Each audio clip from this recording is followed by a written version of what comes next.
Previously, we've been looking at code that kind of runs very linear. It does this line, next line, next line. We did do loops where it kind of repeated some lines, but one of the other foundational understandings in programming that we need to understand is how do we branch? How do we go two different directions based on certain criteria? And the first way we're going to look at that allows code to branch is going to be the if statement. So I went ahead and created a project in Eclipse. Since we've already been doing this for a week, I don't want to waste time going over it. So I created a week 2 dash branch project. I created a package inside of there, CST105N week 2 day 1. And I created two classes in there. One is start, where I have my main, and another one for a branch. And in the branch, I went ahead and created a scanner piece of it. So I'm going to work in branch first, and we're going to create a method, public and void. It's not static, so we're going to need to make an object of this class to do something. And we're going to say get info. So we're going to ask the user to enter some value. So let's go ahead and do a system out. And let's go ahead and ask them to enter, let's enter their age. Enter your age. Okay. Next, we're going to store that age. We're going to create a attribute up here at the top. We're going to create a private int age, and we are going to set that age equal to the next integer they put in there. And I want to talk a little bit about next integer. So next integer requires that the user enters an integer inside their code. If they enter a string, as we saw in our error piece of it, it's going to error out. So we're just going to have to trust that the user knows what they need to put in there. The other thing that's a little picky about the next int in Java is we need to do a next line after any next int, because the next int does not capture the character return. So when I enter 45 for my age and hit enter, that enter key sits out there. So we have to consume that using next line. So this is just a gotcha part of it here that you need to do when you do next int. Okay, so we have the user now putting in their value here. So we are going to create another public void, and we're going to say check ID. And our if statement is going to say, is the person old enough to get into whatever we're going to do? So the structure for an if statement looks something like this.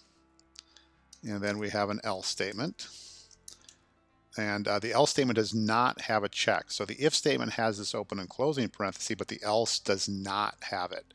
So we're going to go ahead and say if age is greater than 21, we're going to print out, let me copy this one down here. We're going to print out, you are old enough.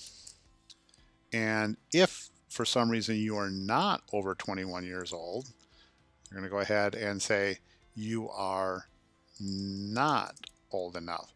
So if the age that they enter up here is over 21, we're going to say you are old enough, else we're going to print out you are not old enough. So we're going to branch. We're going to print out one message based on the criteria that gets passed into it. So over in our start now, we're going to need to create an object. Since we're not dealing with static, we're going to create a branch object. We're going to call it Bob. We're going to give it a more unique name, equals new branch. And then Eclipse is going to give us, when we type in Bob can now check ID equals get class, all these other ones here. But the one we want first is we want to get the info. So we're going to look down here. There's get info. We'll call that. And once Bob gets the info, Bob can then check ID. So we're going to make an object of Bob. We're going to go to get info. Get info is going to ask for their age. We're going to get an int. We're going to change the age attribute that's up here, the instance variable for this object. We're going to consume that extra carriage return. We'll return back to start. We'll use Bob to check ID. Bob's going to get ID. He's going to check the age that for this instance, and it's going to say, okay, Bob, whatever age. If it's over 21, you are old enough. Else, we're going to print out you are not old enough. So let's go ahead and give it a run and see what happens. Okay, so first time, let's say Bob is 12 years old. You are not old enough.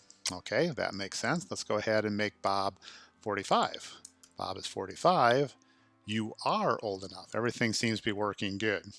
So just a couple more things in terms of our comparison here. So obviously that's a greater than sign. I can do a less sign there, and then the object just becomes reversed. I can do less than or equal. So in this case, 21, if I type in 18, it would print out you are old enough. If I print out 21, 21 equals 21, so you're old enough. So your equal signs, and the corresponding one for that looks something along that line. So there's the various pieces. If I want to compare whether they are equal, I do need to do a double equals inside of it. So a single equal sets something equal. Actually, Eclipse isn't even going to let us do that. It's going to throw what's called a checked error, saying that you cannot convert from an int to a Boolean. So a single equal says age now equals 21. Well, age equals 21 is not a Boolean. It's not a true or false statement. So to get a true or false, I need to do the comparison to say does age equal 21? So double equal. So the different symbols I have are greater than or equal, less than or equal, and an equal sign that goes inside of there.